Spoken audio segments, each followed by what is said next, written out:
Izanoharitra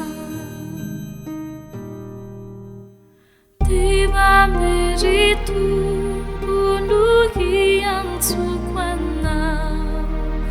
Hainao feko tombo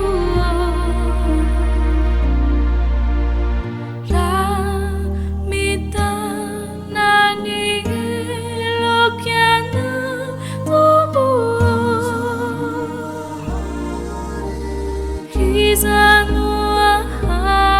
Izanoharitra Ianao ry tombono feno indrafo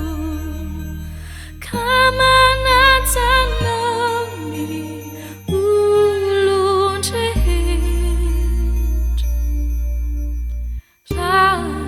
mitana ny elokiana tombo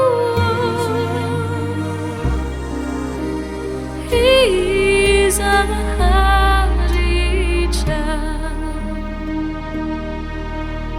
Haino ny tala ho ny fivavahako fa mieritrerina ty mpanompona raha mitana ny elokiana tombo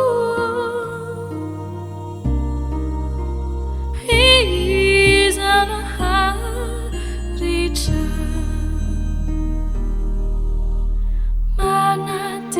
manatenanao ity fanaiko fa miandry anao sy mitenenao raha mitana ny elokiana tombo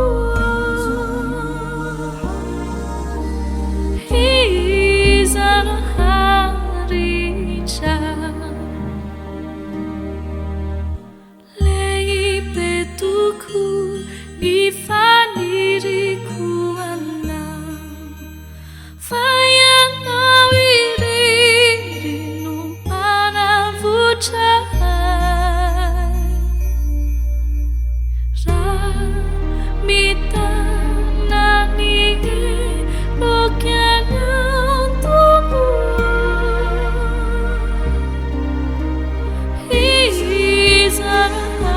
Izanoharitra Ry Israely antsony tomponao izy no lamela ny hadisoanao raha mitana ny elokiana tombo